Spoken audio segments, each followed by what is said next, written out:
Hello, dear students. I welcome you all in the e-learning classes of Dravyaguna. Today, we are going to discuss the topic of cultivation of medicinal plants and its various aspects like the objectives, its methodology, why cultivation is required in case of medicinal plants, the factors which influences the cultivation processes, and the good agricultural practices which is introduced by National Medicinal Plant Board. Let's start with the introduction part.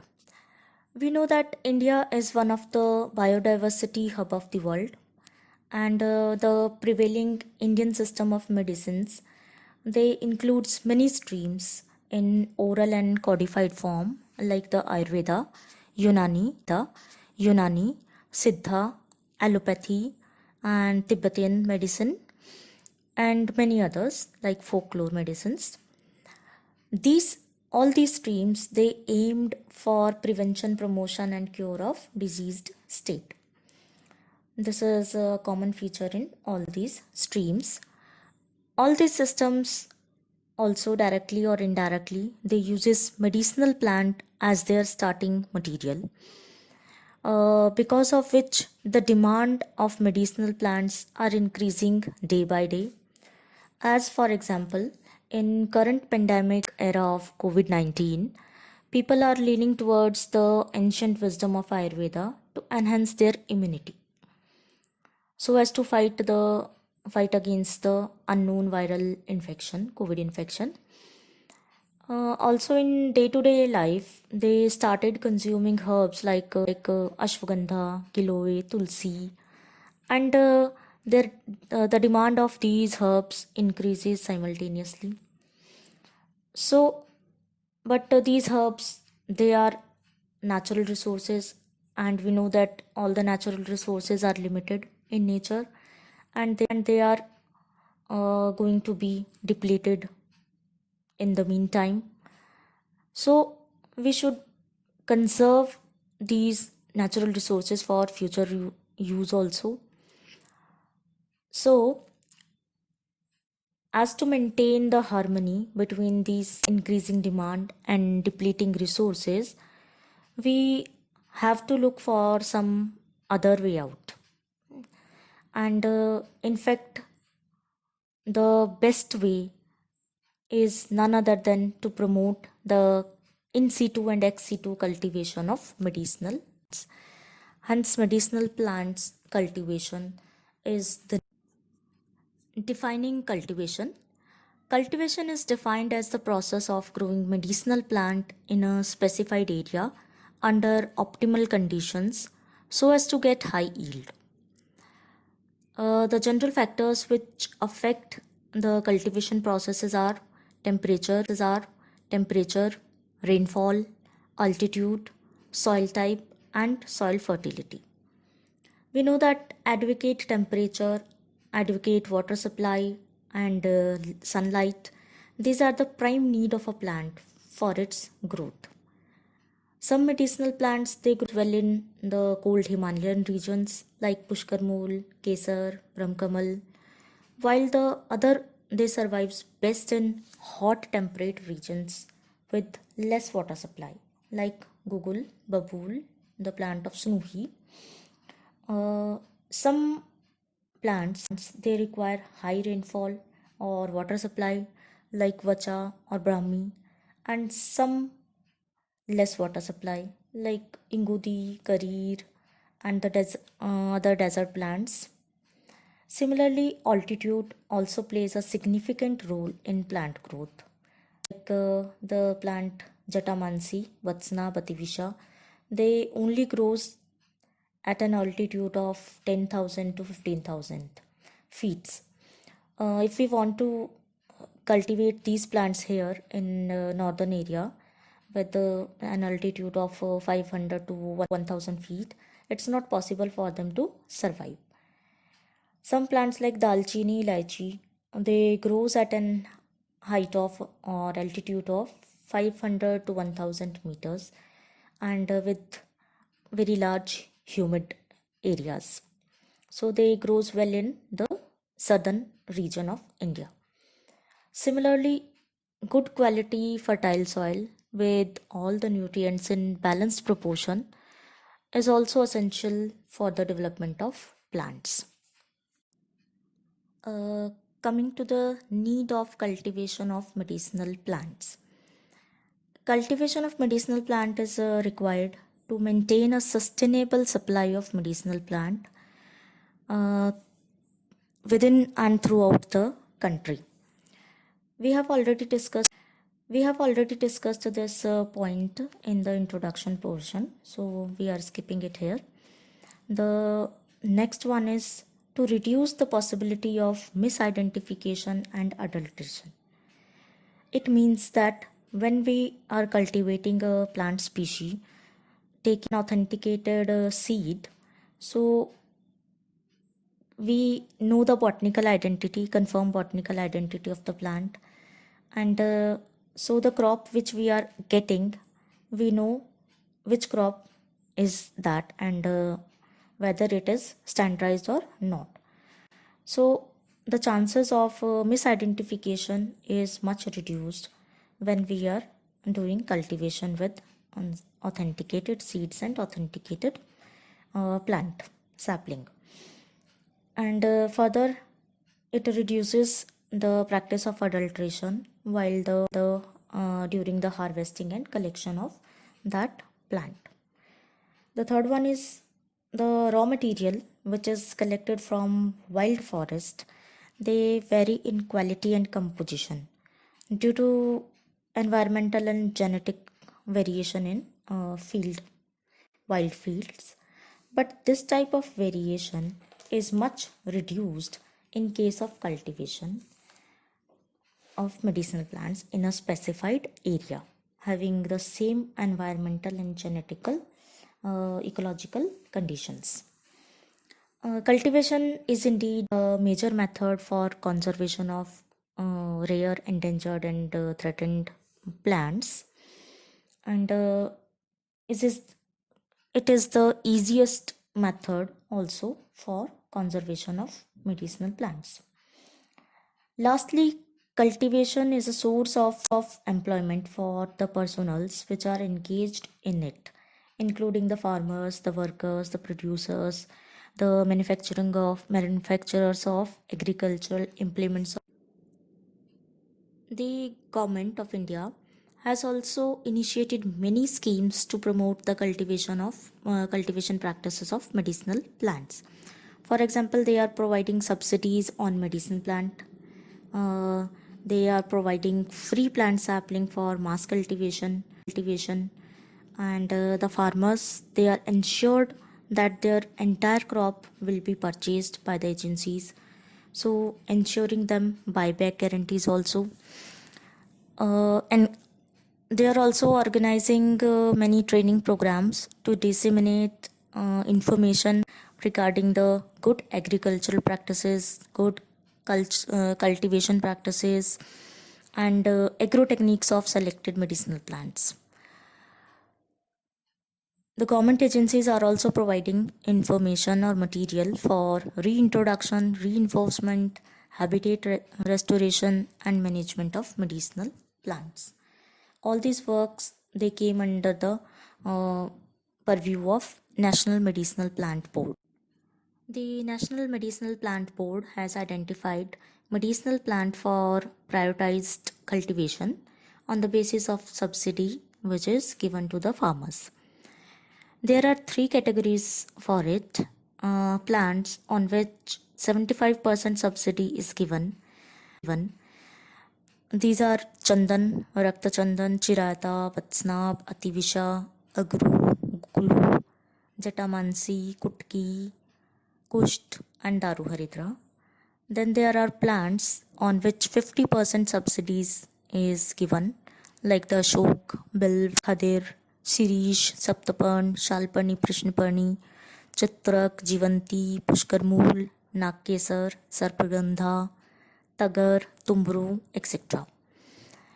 Lastly, there are plants on which 30% subsidy is given to the farmers, which includes the common plants like Giloy, Ashwagandha, Trifla, Arjun, Brahmi, Bhumiyavla, Shatavari, Tulsi, Musli, Pipli, Aloe vera, Nimb, and Vasa. Then coming to good agricultural practices or the GAP, which is these norms are framed by National Medicinal Plant Board in India and are adopted from the WHO guidelines on good agricultural and collection practices. Good agricultural practices or GAP is a cultivation program which is designed to ensure optimum yield in terms of both quality and quantity of any crop which is intended for health purposes. These are the standards for the production of raw material which is used in making ASU medicines and to standardize the production processes from farm to factory. Then why do we need good agricultural practices or GAP? We require GAP to reduce the magnitude of raw material which is being produced using incorrect practices, or in turn we can say to improve the quality and therapeutic efficacy of the medicinal plant or raw drug. The second reason is to frame quality standard guidelines or techniques for the growers, collectors, and processors of medicinal plants. Methodology of GAP. These are the standardized techniques which a grower should follow while cultivating a medicinal plant in his field. The first one is site selection. The area where the cultivation is done, it should have free access to clean water supply or the water source. Secondly, the ecological environment of the selected site, it should be suitable for that particular species which is to be cultivated there.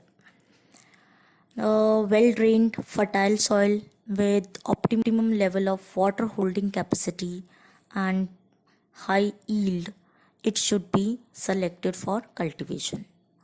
It's better to done the soil and water testing of that area, and if any treatment is required, it should be taken into consideration first before starting the cultivation process. Then avoid the sites which are designated with a high degree of stress factor like the salinity, acidity, or the toxicity in soil.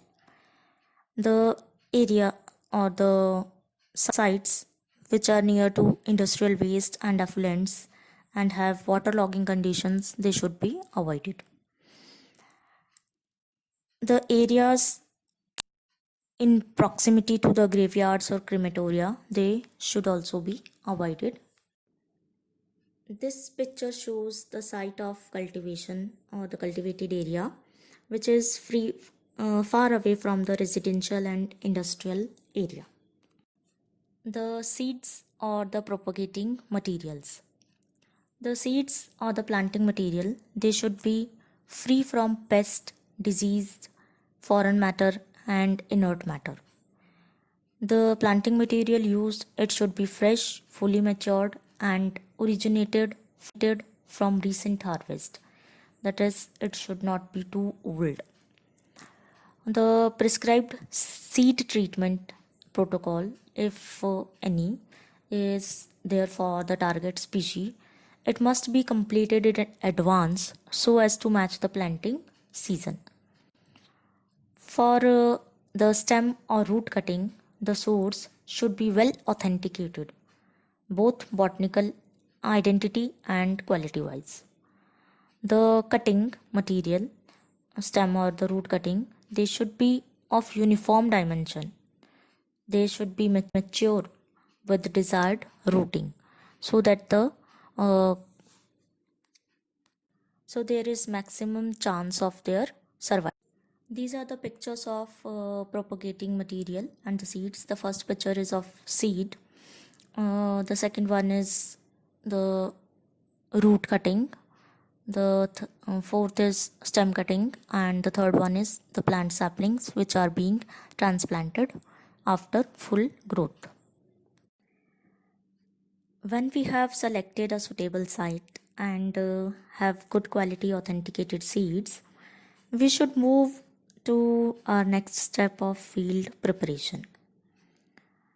To increase the soil fertility and to enhancing its porosity and to improving the texture, it should be tilled by a means of a cultivator or leveler.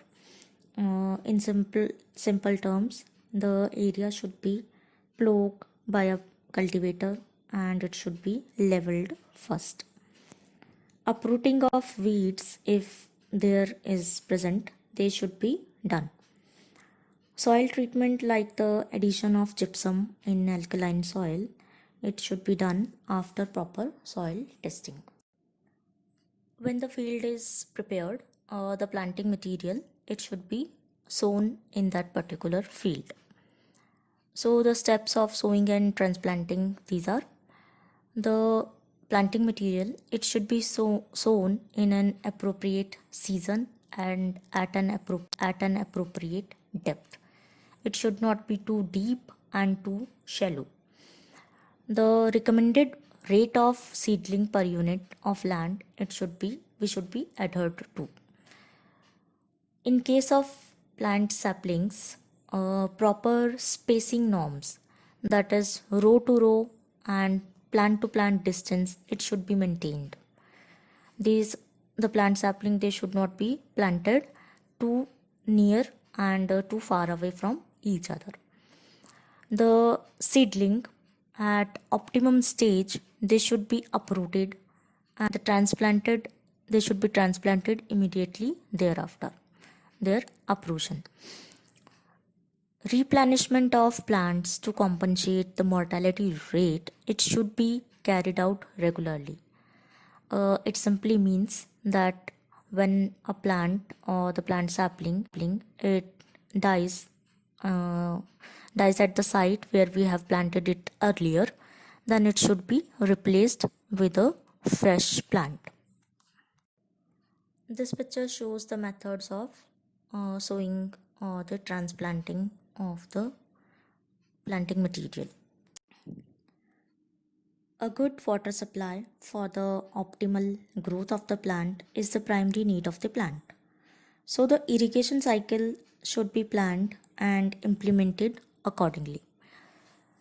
Water harvesting and water conservation methods, they should be opted. The quality of water, it should be considered first in light of the prevailing soil conditions. For this, water testing should be done priorly. There should be a proper drainage system in the field to avoid impounding of waters through heavy rainfall, and hence overwatering or desiccation of plants, they should be avoided. This picture shows the common methods of irrigation, which includes manual irrigation by means of water canes or pipes. Second one is by making canals, which is connected to some nearby water source like the river or the ponds. Third one is by sprinkler system, and the fourth one is by drip irrigation.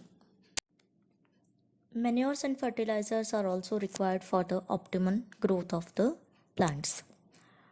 So organic manure like the vermicompost, the gobar khad, or the poultry manure, or the green leafy manure, they should be preferred over the fertilizers, chemical fertilizers actually. And use of microbial fertilizers for distinct purposes like the nitrogen fixation or removal of termites, they should be applicable as per the nutritional need of the target crop. We should avoid the use of sludges, city waste, industrial waste, and other manures with some known or assumed toxicity. Specialized nutritional care for distinct purposes like the root production, enhancement of leafy biomass, they can be or should be opted in light of recommended agronomic practices. These are the various types of manures which are used in cultivation processes. For enhancing the overall productivity of our crop, intercultural operations like weeding, hoeing, topping, nipping of the buds, pruning, simply cutting and earthing up of the soil, they should be regularly done. Preventive and control measures for disease, insect and pest management, they should be done from time to time. And we should avoid use of chemical fertilizers and growth hormone during these operations. This picture shows the weeding, hoeing and pruning techniques which comes under intercultural operations. When our crop is fully matured, then proper harvesting protocols in favorable or suitable season for maximum sustainable production, they should be done. These harvesting procedures, they should also be done in favorable days, avoiding the risk of dews, rain, high humidity conditions, excessive heat. So avoid these days. The cutting devices employed for harvesting should be selected to minimize contamination by soil particles and exogenous matter. So these type of devices, they should be used. Avoid incidental and concurrent harvest of weeds with the crop. So we should remove the weeds first and then the crop should be we should go for harvesting of the crop. The containers which are used for harvested material, they should be kept clean and care should be taken to avoid cross contamination within these containers or intermixing of the herbs. These are the harvesting techniques which are commonly followed. After harvesting, primary processing like the washing and cleaning methods for the freshly harvested material, they should be followed. Freshly harvested material, they shouldn't be stored as such, and first they should undergo complete drying process and then they should be stored. Sorting procedures or separating the crude drug from sand or extragenous material matter, it should be carried out after completion of drying phase and before the starting of packaging. The processing yards or the sites, they should be clean, well ventilated and have the facilities for protection against sunlight, dust, rain, rodents, insects and livestock.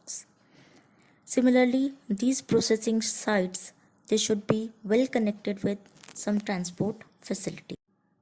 After initial processing and complete drying, storage, packaging and transportation of the crude drug is done.